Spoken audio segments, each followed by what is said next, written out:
오늘은 부활주일입니다.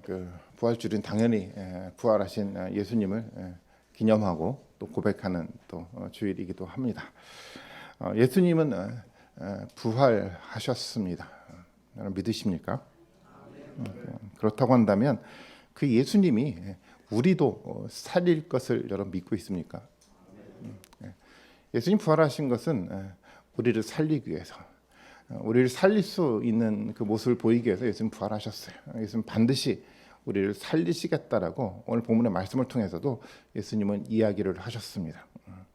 사실 이것은 굉장히 중요하다고 저는 생각을 하게 됐어요. 부활의 신앙은 정말 중요하고 예수님 부활하셨고 또한 더불어 우리도 예수님 반드시 살린다라는 이 믿음을 가지고 살아가는 것은 신앙생활에 있어서 가장 기본적인 거고 가장 중요한 어떤 것이라 저는 믿고 있습니다. 정말 중요합니다. 베드로는 예수님이 잡혀가실 때 예수님을 모른다고 3번이나 부인을 했습니다. 비겁하게 보일지 모르겠지만 어쩔 수 없었습니다. 죽음에 대한 두려움이 그 가운데 생겨났기 때문에 그런 행동을 했습니다. 베드로는 죽음이 두려웠죠. 그랬던 베드로가 다시 사람들 앞에서 당당하게 서서 부활하신 예수 그리스도를 증거하기 시작을 했어요. 어떤 위협에도 두려워하지 않았어요. 그리고 베드로는 십자가에 거꾸로 달려 죽기까지 헌신하면서 예수님의 복음을 증거했습니다. 아니, 어떻게 베드로가 이렇게 변화할 수 있었을까요? 이유는 한 가지밖에 없습니다. 부활하신 예수님을 실제적으로 보았기 때문에 그것이 가능했습니다. 그리고 예수님이 베드로 자신을 살릴 것을 베드로는 너무도 확신하고 있었기 때문에 이런 변화된 삶을 그가 살 수 있었다는 겁니다. 그것밖에 이 베드로의 변화된 모습을 설명할 방법은 없다라고 저는 생각하고 있습니다. 바울도 그랬습니다. 바울은 기독교인들을 핍박했던 사람이었죠. 흩어진 기독교인들을 잡아 감옥에 가두기 위해서 예루살렘으로부터 한 200km 정도 떨어졌던 다마스커스까지 올라갔던 사람이 이 바울이었습니다. 그런 바울이 기독교인이 됐어요. 복음을 증거하기 위해서 아시아, 마게도냐, 아가야뿐만 아니라 로마에까지 갔습니다. 그리고 그곳에서 이 바울은 순교를 했습니다. 어떻게 바울이 이런 변화된 삶을 살 수 있었을까요? 이유는 한 가지밖에 없어요. 다마스커스에서 부활하신 예수 그리스도를 실질적으로 봤기 때문에 가능했던 이야기였습니다. 사도 요한은 하나님이 보여주신 계시를 아주 생생하게 보고 우리에게 증거하고 있어요. 예수 그리스도를 통한 통치가 시작되었다고 너무도 분명하게 사도 요한은 우리에게 증거하고 있습니다. 요한은요 100% 확신하면서 하나님의 나라가 시작됐고 그 나라가 완성된다라고 이야기를 하고 있어요. 사도 요한의 증거를 읽어 내려가다 보면 정말 그는 확신에 차 있었습니다. 조금도 망설임 없이 아주 담대하게 생생한 언어로 그 증거를 우리에게 증거하고 있어요. 왜 그렇습니까? 이유는 한 가지밖에 없어요. 부활하신 예수 그리스도를 받고 우리를 살리신다는 그 예수님 말씀을 믿었기 때문에 이렇게 증거하고 있는 겁니다. 100% 확신하고 있었기 때문에 그렇습니다. 그 확신에 찬 증거 때문에 21세기 오늘 우리에게도 복음이 도달되었습니다. 살아계신 하나님의 말씀이 복음으로 우리 가운데 증거가 되었고 그 생명이 우리 가운데 역사하기 시작을 했습니다. 이유는 한 가지밖에 없습니다. 예수님은 부활하셨고 부활에 대한 소망으로 인해 우리도 다시 살게 될 거라는 확신 때문에 이런 일이 지금 일어난 것입니다. 예수님은 부활하셨습니다. 네, 맞습니다. 예수님은 분명하게 부활하셨고 예수님은 믿음의 사람들을 반드시 살릴 것입니다. 우리가 예수님을 믿음으로 영접하면 예수님은 반드시 우리도 여러분도 살릴 것입니다. 그렇다고 한다면 이제 믿음의 사람들은 부활한 다음의 삶인 영생을 기대하며 살 수밖에 없게 됐습니다. 삶의 중심을 다른 것에 두는 것이 아니라 바로 이 부활의 이후에 오는 그 영생의 삶을 우리 삶의 중심에 둘 수밖에 없습니다. 영생을 중심에 두고 영생을 증거하고 살아가는 것이 그리스도인의 삶이 될 수밖에 없습니다. 당연하지 않겠습니까? 사도 요한처럼 베드로처럼 사도 바울처럼 그것을 100% 확신하고 있다면 우리가 다시 살 거라는 확신이 우리 가운데 있다고 한다면 우리 인생의 영생은 중심이 될 수밖에 없는 겁니다. 그리고 이 영생의 삶은 미래에 있는 삶이긴 하지만 이 영생의 삶은 또 현재에도 침투에 들어와 우리 삶 가운데도 역사하는 삶이 바로 영생의 삶이라는 겁니다. 영생이라는 그 말을 사람들이 많이 오해를 합니다.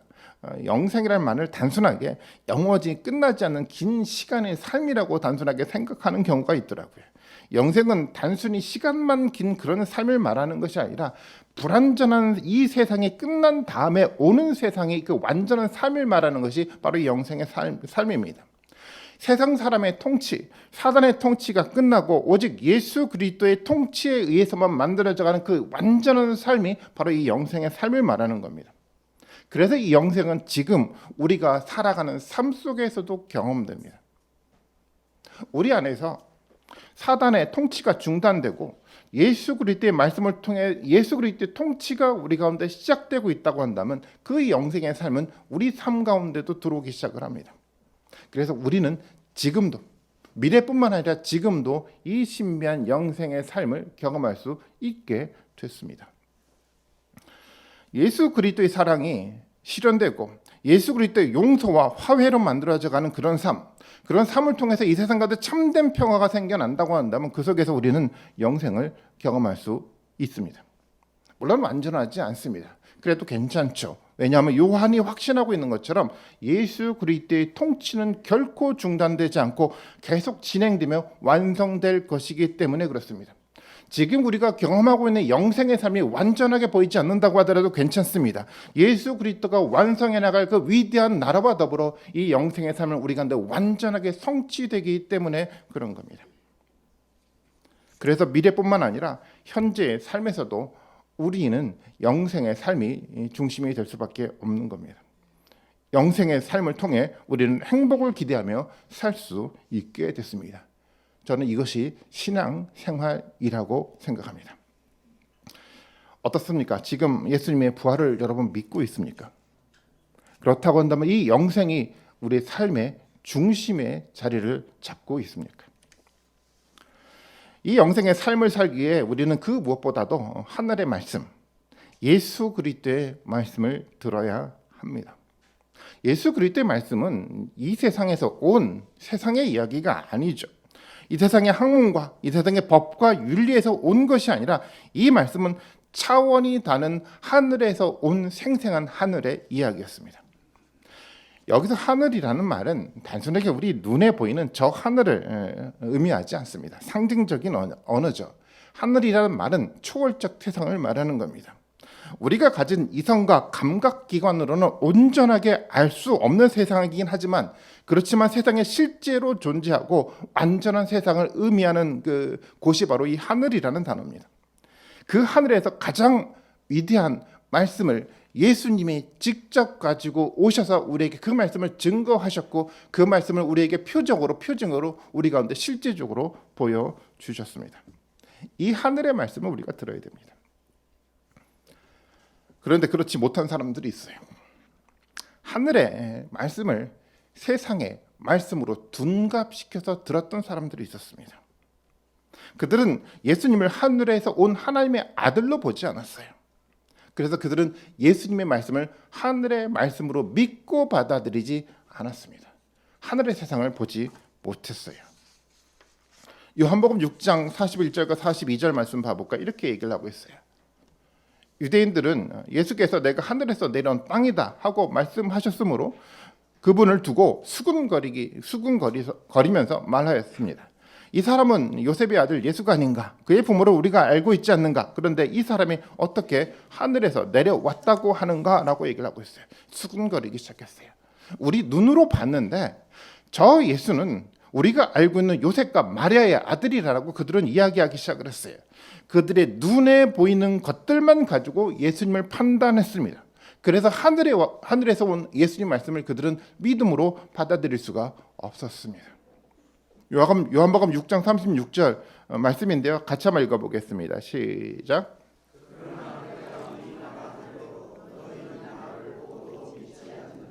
믿지 않았어요. 왜 믿지 않았습니까? 눈에 보이는 것들만 보고 판단했거든요. 눈에 보이는 것들, 우리가 가지고 있는 이성과 우리가 가지는 감각기관을 통해서만 예수님의 말씀을 들었거든요. 그 너머 속에 있는 하늘의 소리로 그들은 예수님의 이야기를 듣지 못했어요. 사람들은 그렇게 생각을 하더라고요. 우리의 감각기관으로, 우리의 지식으로, 우리 눈에 보이는 것들만 있다라고 사람들은 생각하는 것 같아요. 이것만큼 어리석은 생각이 없어요. 아니, 우리가 가지고 있는 감각기관, 지식, 우리가 가지고 있는 경험이 얼마나 크고 위대하다고 여러분 생각하십니까? 아무렇 그렇지 않아요. 우리 마음속 깊은 곳속에 들어가 보면 이상적인 세상에 대한 어떤 꿈이 있어요. 그 갈망이 우리 가운데 있지 않습니까? 근데 그것이 눈에 보이지 않는다고 그것을 마음속에서 지워버리고 살아가는 사람들이 있더라고요. 그것만큼 어리석은 사람이 없어요. 우리가 갈망했던, 우리 마음속에서 어렴풋하게 있었던 그 이상적인 세상이요, 영생의 삶, 하늘의 그 위대한 초월적인 세상이 이 땅 가운데 예수님이 가지고 이 땅 가운데 오셨다라는 겁니다. 예수님이 가지고 오셨어요. 그리고 그것을 예수님은 실제적으로 부활로 우리에게 증명해 주셨습니다. 그 세상은 우리 가운데 오고 있어요. 예수님을 믿지 않았던 사람들은 그 예수님의 말씀을 하늘의 이야기로 보지 않았어요.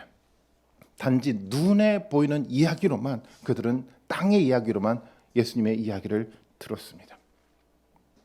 머리빵 5개 하고 물고기 2마리로 5,000명을 먹였습니다. 사람들은 어떻게 열광했습니까? 눈에 보이는 떡에만 관심을 가졌어요. 우리에게 이 떡을 달라라고 그들은 예수님을 찾아다니기 시작을 했어요. 예수님의 능력을 보고 사람들은 열광하기 시작을 했어요. 왜 열광하기 시작했습니까? 눈에 보이는 나라 때문에 열광하기 시작을 했어요. 예수님을 정치 지도자로 만들려고 했어요. 독립된 나라, 더 부강한 나라로 만들기 위해서 예수님을 찾고자 그들은 분주하게 움직이기 시작을 했습니다. 그런데 예수님 어떻습니까? 그들을 떠났어요. 하늘의 말씀으로 그들이 이야기를 듣지 않았기 때문에 예수님을 떠난 겁니다. 그래서 그들은 실패했어요. 이스라엘 백성들이 출애굽 후 광야에서 실패한 이유도 바로 여기에 있었어요. 하늘의 이야기, 하늘의 나라를, 하나님 나라를 그들에게 실현하고 보여주고자 하나님 출애굽시켰는데도 불구하고 계속 그들은 반복해서 이집트와 같은 나라, 이집트보다 더 부강한 나라를 그들은 꿈꾸고 살았기 때문에 그들은 광야에서 실패한 겁니다. 오늘날도 다르지 않아요. 광야에서도 실패했던 이스라엘 백성들이요, 예수님 당시 눈에 보이는 것들만 추구했던 그 유대인들이요, 그들은 신앙의 실패를 경험할 수밖에 없었습니다. 예수님의 진짜 모습을 보지 못했어요. 예수님은 말씀에 담고 있는 하늘의 신비의 그 이야기를 그들은 듣지 못했습니다. 그리고 결국 어떻게 됩니까? 그들은 결국 예수 그리스도를 돌로 쳐서 십자가에 매달아 죽이게 되었습니다. 완전히 실패했어요. 하늘의 말씀을 듣지 못했기 때문에 그렇습니다.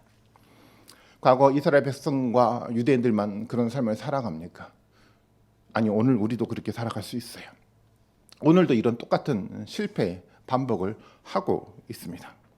눈에 보이는 세상의 복만을 찾고자 예수님을 찾는 신앙의 형태들이 우리 가운데도 여전히 있어요. 예수님을 정치 지도자로 이해하고 예수님을 정치에 이해하려고는 말도 되지 않은 이런 행위를 하는 사람들이 있고, 이런 사람들을 추종하는 사람들이 오늘날도 있어요. 그들은 실패합니다. 영적 소경이 되어가는 겁니다. 하늘의 말씀을 듣지 못하면 신앙은 결국엔 실패하게 돼 있어요. 하늘의 말씀을 듣지 못하면 영생을 경험하지 못하게 됩니다. 예수님은 그런 사람을 살리지 않아요. 하늘의 말씀을 듣는 사람이에요. 하늘에서 오셨던 하나님의 아들을 온전하게 영적으로 볼 줄 아는 사람을 하나님은 살리시겠다라고 약속을 하셨어요. 오늘 본문 속에서 예수님 어떤 사람을 살리겠다라고 약속합니까? 54절의 말씀이에요. 같이 한번 읽어보겠습니다. 시작.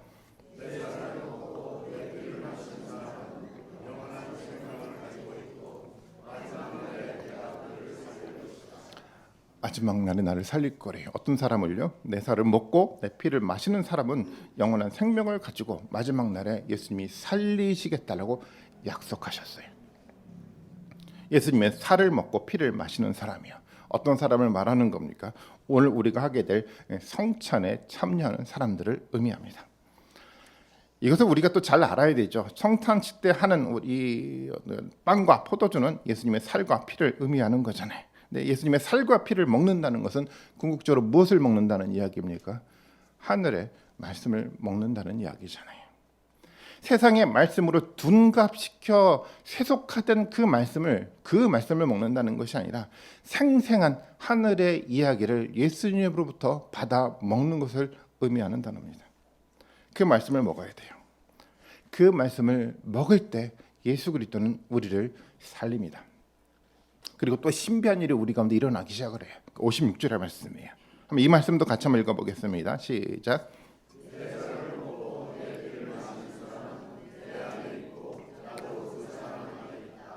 아멘. 내 살을 먹고 내 피를 마시는 사람은요 어떻게 됩니까? 내 안에 있고 나도 그 사람 안에 있다라고 얘기를 하고 있어요. 너무 잘하는 말씀이잖아요. 하늘의 말씀을 우리가 먹는다고 한다면 예수님이 우리 안에 있어요. 우리가 예수님 안에 있게 되어 있습니다. 예수님과 우리는 누구도 떼어날 수 없는 한 몸이 된다라는 의미가 되는 겁니다.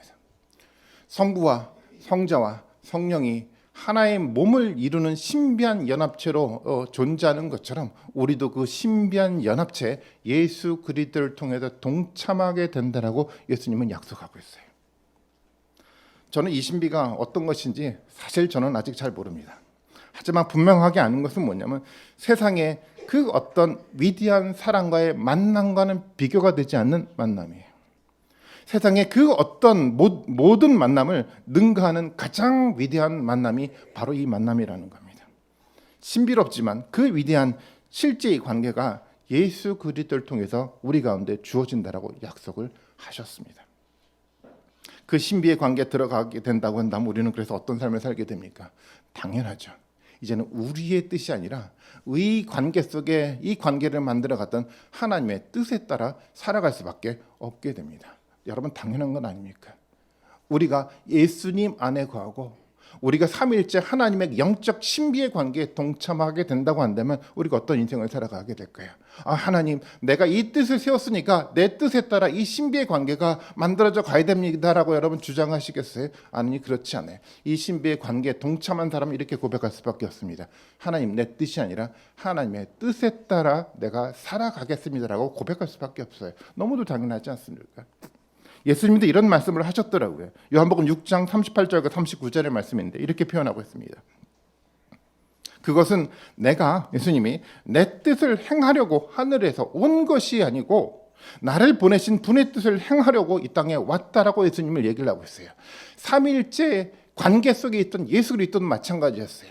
내가 가지고 있는 뜻을 행하기 위해서 이 땅 가운데 온 것이 아니라 나를 보내신 하나님의 그 뜻을 이루기 위해서 내가 이 땅 가운데 왔다라고 예수님이 얘기를 하는 겁니다. 그리고 이렇게 얘기를 해요. 나를 보내신 분의 뜻은 내게 주신 사람을 내게 한 사람도 잃어버리지 않고 마지막 날에 모두 살리는 일이다라고 이야기를 하고 있어요.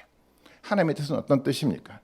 한 사람도 잃어버리지 않고 모든 사람이 이 신비의 관계, 영생의 삶을 경험하길 원하는 마음이 하나님의 마음이었고 하나님의 뜻이었습니다. 우리도 이런 뜻대로 살아가야 되지 않겠습니까? 그럼 어떻습니까? 예수님이 우리를 살리신다라고 믿고 살아가고 있습니다. 예수님을 통해 만들어져 갔던 영생의 신비를 우리가 보며 소망하고 살아가고 있습니까? 그렇다고 한다면 우리의 뜻이 아니라 하나님의 뜻이 우리 삶 가운데 중심으로 자리를 잡아가고 있습니까?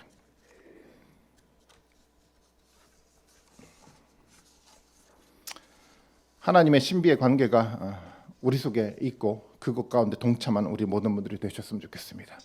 그 신비 속에 함께 거하면서 이제는 우리의 뜻이 아니라 하나님의 뜻에 따라 우리 인생의 방향을 바꾸시는 여러분들이 되셨으면 좋겠습니다. 왜 그렇습니까? 하나님이 우리를 살리실 거거든요. 부활의 신비의 이 일을 우리 눈앞에서 보이실 것을 우리가 믿고 있기 때문에 그렇게 살아가는 겁니다. 예수님이 베드로에게 했던 이야기가 있어요. 요한복음 21장 18절의 말씀인데 이렇게 얘기를 하고 있지 않습니까? 내가 진정으로 내게 말하는데 내가 젊어서는 스스로 띠를 띠고 내가 가고 싶은 곳을 다녔지만 내가 늙어서는 남들이 내 팔을 벌릴 것이고 너를 묶어서 내가 바라지 않는 곳으로 너를 끌고 갈 것이다 라고 예수님이 얘기를 하고 있더라고요. 젊었을 때는 자신이 세운 길로 가게 돼 있어요. 하지만 부활하신 예수님을 만나고 난 다음에 베드로는 자신이 세운 길이 아니라 하나님이 마음에 두신 그 길로 베드로는 가게 됐습니다. 예수님이 베드로에게 했던 이야기지만 예수님이 부활하신 예수 그리스도를 경험한 여러분들에게 하실 예수님의 이야기입니다. 부활하신 예수님을 믿는 사람들은 이렇게 살아가게 되어 있습니다. 때때로는 그 길이 고난이 있다고 하더라도 포기하지 않습니다. 왜냐하면 그 길 가운데 부활의 소망이 있기 때문에 그렇습니다. 예수님이 우리를 반드시 살릴 것으로 믿고 있기 때문에 그 고난의 길이라고 하더라도 우리는 담대하게 갈 수 있는 힘이 생겨나는 겁니다. 마태복음 16장 24절, 우리가 너무도 잘 아는 말씀인데요. 같이 한번 읽어보겠습니다. 시작.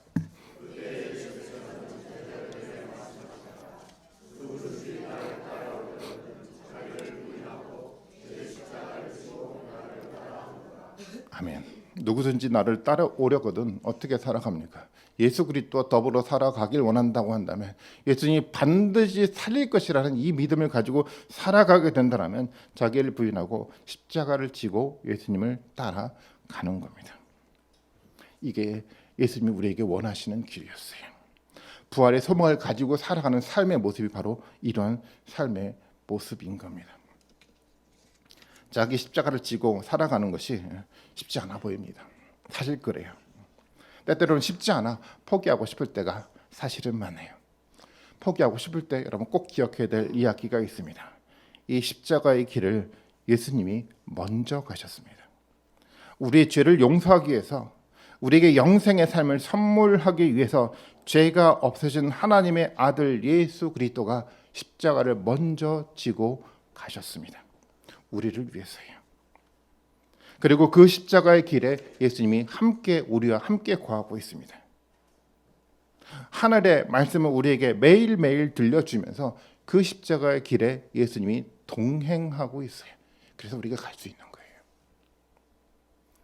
우리 눈에 보이는 사람들, 우리 눈에 보이는 세상만 여러분 보는 것이 아니라 이 하나님의 말씀 속에 담겨지는 하늘의 이야기를 들으시는 여러분들이 되셨으면 좋겠어요.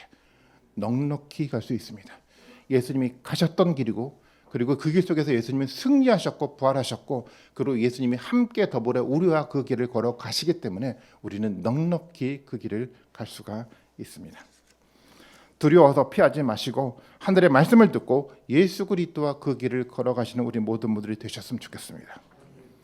저는 요한계시록의 말씀을 한번 읽어볼 필요가 있다고 생각해서 한번 말씀을 한번 찾아봤습니다. 요한계시록 1장 7절의 말씀인데요. 같이 한번 읽어볼까요? 같이 한번 읽어봅니다. 시작.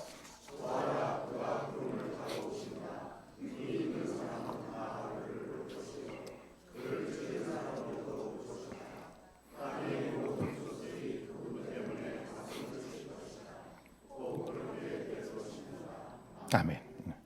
구름을 타고 오신대요. 근데 이 표현이 어떤 표현인지 여러분 이해가 좀 되십니까? 사실 이 표현은 다니엘의 표현을 사실 옮겨놓은 겁니다. 다니엘서에 이런 이야기가 있습니다. 7장 13절과 14절의 말씀은 이렇게 얘기를 하고 있어요.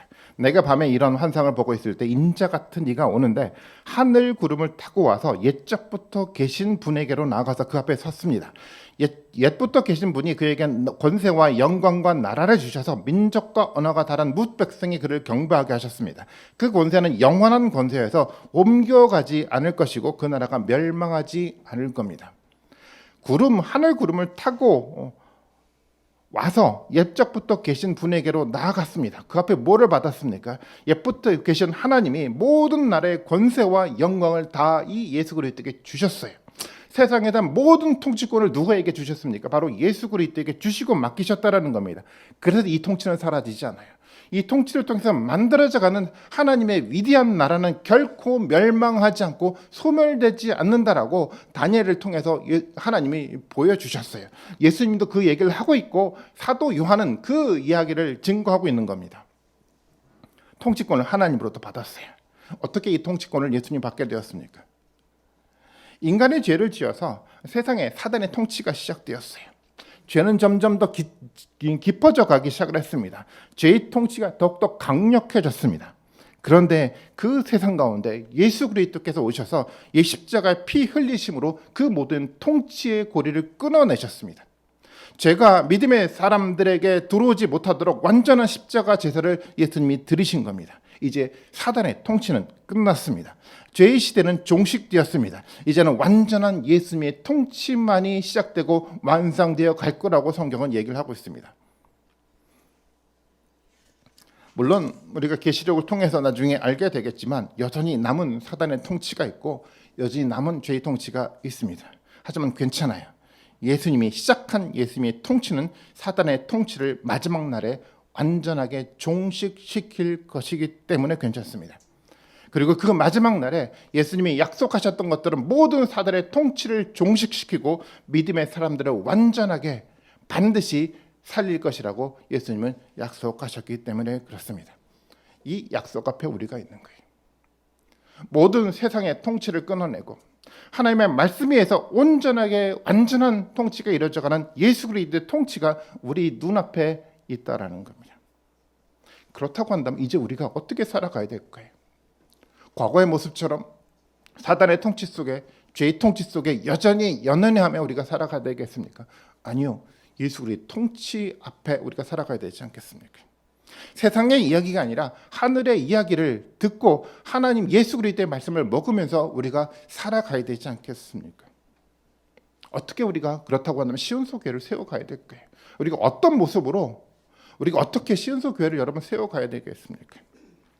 몇 가지로 한번 정리해봤어요. 결론적인 이야기인데요. 첫 번째 가장 중요한 거예요. 우리는 하늘의 말씀은 듣는 교회가 되어야 합니다. 세상의 말로 둔갑 찍힌 가짜 말씀이 아니고요. 하늘에서 왔던 그 생생한 말씀을 예수 그리스도로부터 들을 수 있어야만 하는 겁니다.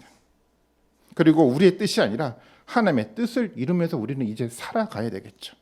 우리가 원하는 것이 아니라 하나님이 우리를 통해서 하나님이 계획하시고 하나님이 원하신 그 삶을 살아가는 것이 너무도 당연한 겁니다. 사람들은 다 자기가 하고 싶은 것을 하고 싶어 해요. 젊었을 때는 조금 그렇게 해도 됩니다. 그러나 이제 우리는 그런 삶을 살 수가 없습니다. 이제는 우리가 하고 싶은 것이 아니라 하나님이 원하는 그것을 찾아내서 그 뜻 가운데 우리가 살아가야 되는 겁니다. 교회도 마찬가지죠. 우리가 세우고 싶은 교회에 대한 생각은 다 지워버려야 합니다. 하나님은 우리 가운데 세우고자 하는 하나님의 교회가 무엇인지 그 뜻을 찾아내서 하나님이 기뻐하시는 바로 그 교회를 시온소 교회로 세워가야 합니다.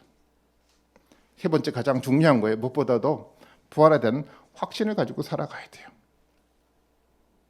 예수 그리스도에 대한 부활에 대한 확신뿐만 아니라 예수 그리스도께서 반드시 우리를 살릴 것이라는 확신을 가지고 우리는 살아가야 돼요. 그래서 영생의 삶이 우리의 삶 안으로 실질적으로 들어와서 영생의 삶이 지배하는 그 인생을 우리가 살아가야만 합니다. 네 번째요.